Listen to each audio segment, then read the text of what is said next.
BlackRock je dosegel nove rekorde in imamo tudi pravo meme manijo. Pridružite se nam, da skupaj odkrijemo več. Dobrodošli v seriji CryptoPulse, to je serija, kjer za vas tedensko spremljamo najnovejše dogajanje v kriptosvetu. Da pa kakšnega videa slučajno ne zamudite, je najboljše, da se naročite na kanal Kriptomat Slovenija in nastavite obveščanje, ker vas bo v bistvu samo tako YouTube o novem videu takoj tudi obvestil. Pa poglejmo si novosti tega tedna. BlackRock prevzame krono največjega Bitcoin ETF sklada na svetu. BlackRockov sklad IBIT, ki neposredno sledi vrednosti Bitcoina, je prehitel Grayscaleov GBTC sklad kot vodilnega na svetu.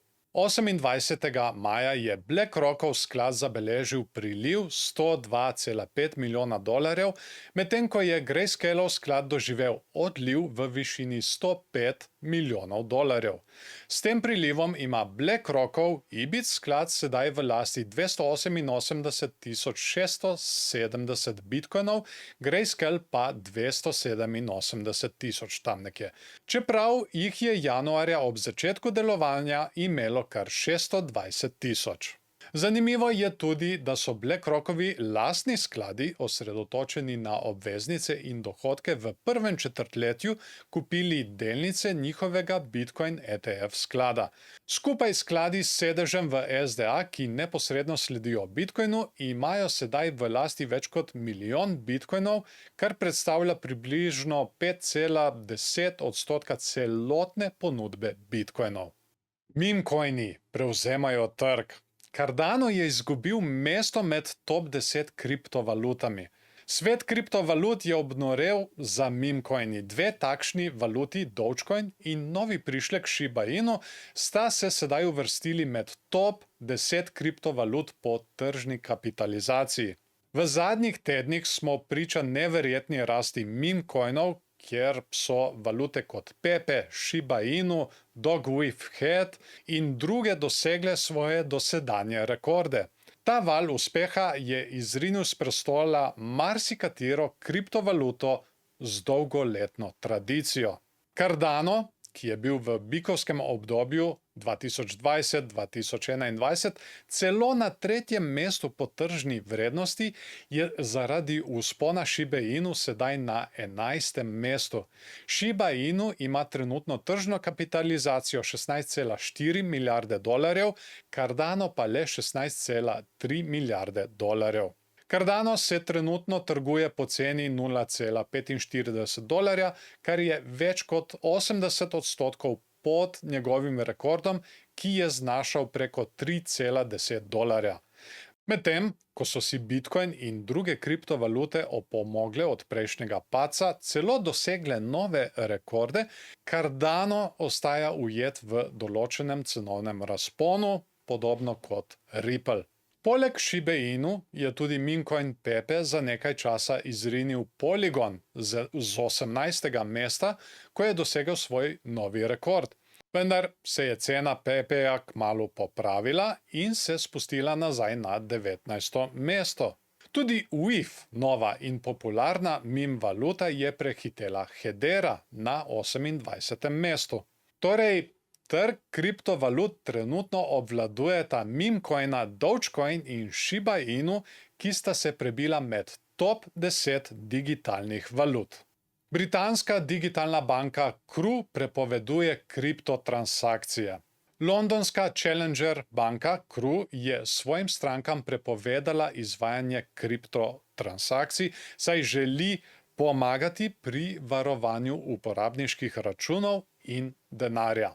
Posodobljeni splošni pogoji banke navajajo: od 30. maja 2024 dalje za zagotavljanje varnosti vašega računa in denarja ne bomo več izvajali bančnih nakazil ali plačil s karticami povezanih s ponudniki kriptosredstev. Banka CRU je še opozorila, da bo zamrznila ali omejila račune, ki se uporabljajo za nakup ali trgovanje s kriptovalutami. Prav tako bo potencialno blokirala račune, ki prejemajo nakazila iz kriptotrgovanja ali transakcij. Če zaznamo takšno dejavnost plačil, ne bomo izvedli v primeru ponavljajočih se transakcij, pa vam lahko zapremo račun, opozarja banka. Ta poteza prihaja v času, ko je zaznati izjemno povečanje spletnih prevar in goljufij povezanih s kriptovalutami.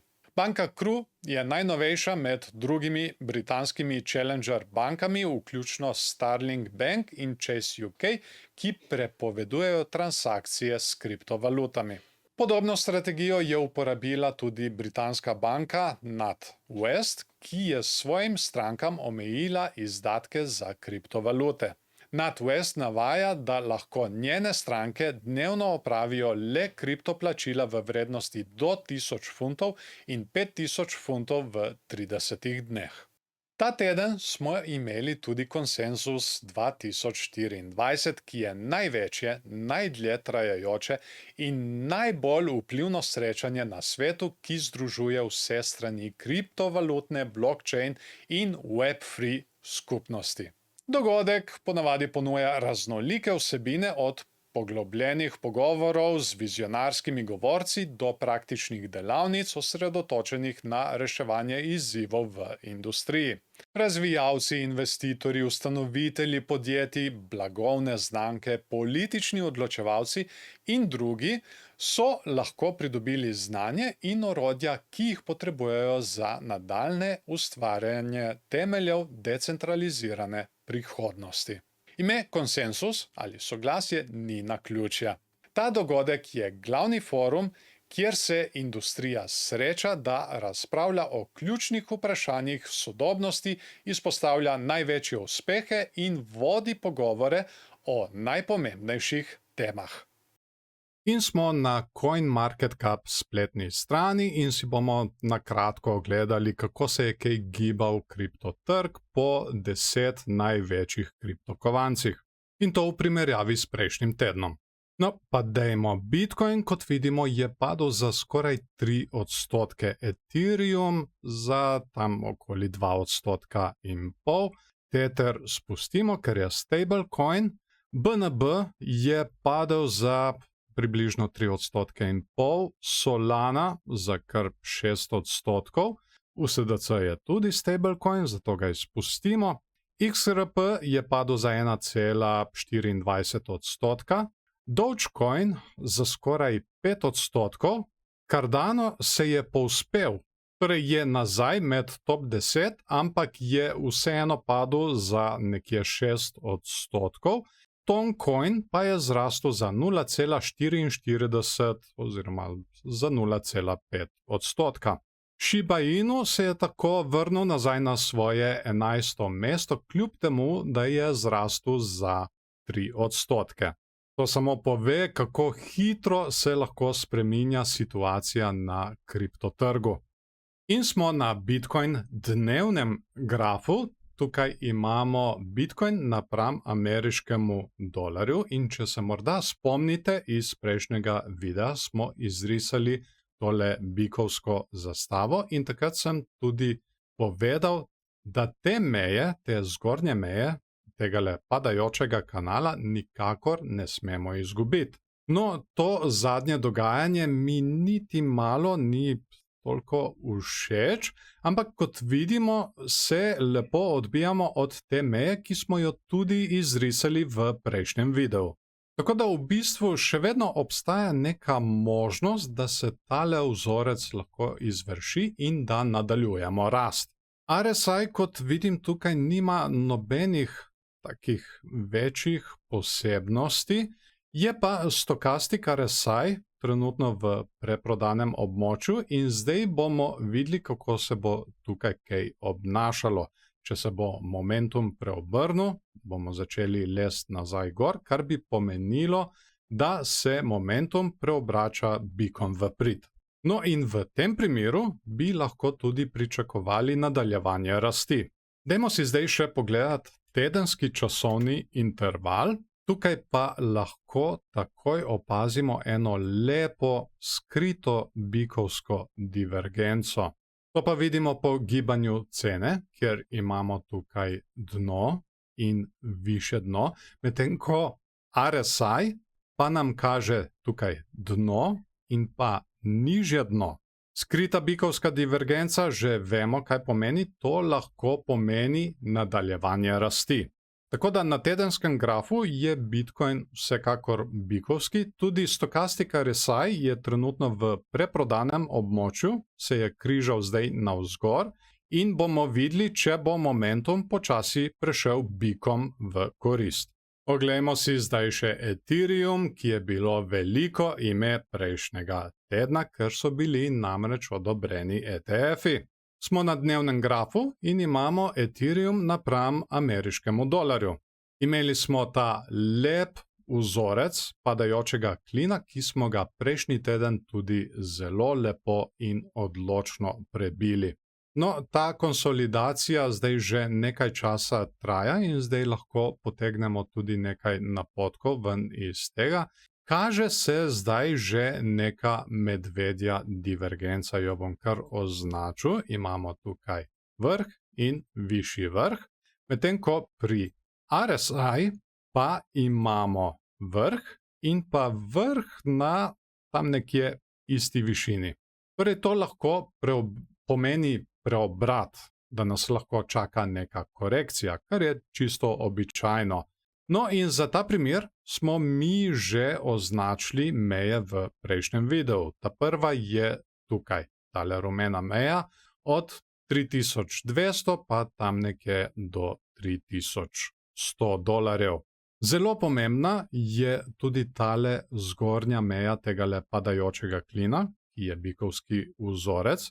Če to mejo namreč izgubimo, se ta vzorec invalidira. Tukaj tudi vedno poudarjam, vedno je treba spremljati Bitcoin, ker Bitcoin potegne za sabo tudi vse altcoine. Stokastik RSI se je tudi križal navzdol, prej je bil v prekupljenem območju in zdaj kaže, kot da bi se momentum lahko preobrnil medvedom v prid. Pa si poglejmo še tedenski časovni interval. Tele divergence bom zbrisal, ker nam ne rabijo več. In tudi Ethereum je na tedenskem časovnem intervalu kar lepo bikovski. Zelo lepo je vidna tale skrita bikovska divergenca, ki jo imamo tukaj. In sicer imamo tukaj v gibanju cene dno in višje dno, medtem ko RSI pa kaže dno in nižje dno. Stokastik RSI je bil preprodan, se je križal že navzgor in kaže, kot da naj bi se momentum predajal bikom. Zašto si dajmo še pogledati meme-coine? Tukaj imamo zdaj dnevni graf Dogecoina napram Tetru. No in tukaj imamo kot neko vrsto konsolidacije, ampak nevarnost je, da se ta konsolidacija spremeni v glavo in rame, ki je medvedji vzorec.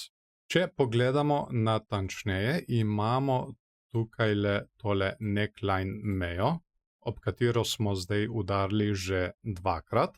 In če pogledamo gor, kaj se dogaja tukaj, imamo tukaj najprej ta prvo ramo, to je leva rama, potem je tukaj glava, tukaj smo se potem ponovno odbili in tukaj se očitno dela desna rama in to, kot sem že omenil, je ponavadi medvedji vzorec in če bi se ta vzorec dejansko izvedel, potem lahko pademo tudi vse do tukaj dol, do nekje 8 centov. Stokastik RSI kaže momentum navzdol. Zdaj, kar se tiče divergenc, tudi ne vidim nekih takih velikih posebnosti, tako da ja, paziti bo treba na tole mejo tukaj, ki je na tam nekje okoli 13 centih, srečna številka 13. In še Shiba Inu, za katero vidimo, da je imela tukaj res kar lepo eksplozivno rast. To imamo Shiba Inu napram Tetru in tudi dnevni graf. Zdaj Shiba Inu je, glede na moje izkušnje, zelo trdoglava. Ne drži se takih teh osnovnih pravil. Zna se pa zgoditi, da tukaj delamo kot neko skodelico, ki je v bistvu bikovski vzorec. Ampak, kot sem rekel, Shiba Inu se ne drži tehle pravil.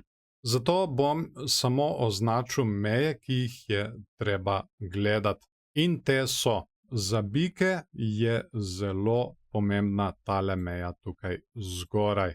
To je na 0,0000034. Za medvede pa je zelo pomembna tale meja tukaj spodaj. Tale je pa na okoli 0,0000021. Tako da situacija bi bila zdaj sledeča. Če prebijemo tole zgornjo mejo, potem bi znali biki prevzeti kontrolo nazaj. Če pa izgubimo tole spodnjo mejo, potem bi lahko kontrola prešla medvedom v roke. Tako da ti dve meji sta vsekakor za spremljati. Če zdaj malček pogledamo, bi to lahko bil tudi nek kanal, ki hodi na stran, kar bi tudi nekako nakazovalo nadaljevanje rasti, ampak to je še za videti, to moramo še malček počakati. RSI pa, kolikor vidim, trenutno ne kaže nobenih posebnosti. Hvala vam, da ste si video ogledali do konca. Dajte mu všeček, če vam je bil všeč, ali pa ne všeček, če vam ni bil. Veseli bomo tudi delitev z vašimi prijatelji, če mislite, da so te informacije prave tudi za njih. Kaj si vi mislite o novicah, ki smo jih imeli v tokratni epizodi? Še posebej nas zanima o mimkovancih in tej noriji, ki se zdaj dogaja zadnje čase. Kaj si vi mislite o tem? Ste udeleženi morda v tem? Kar komentirajte spodaj pod videom in z veseljem bomo tudi podebatirali z vami. Da pa slučajno kakšnega videa ne boste zamudili, je res najboljše, da se naročite na YouTube kanal Kriptomat Slovenija in nastavite obveščanje, da vas bo tako YouTube o novem videu takoj tudi obvestil. Zdaj pa vas še lepo pozdravljam, imejte se fajn, želim vam lep dan še naprej, lep vikend, ki je pred nami in se vidimo v naslednjem videu.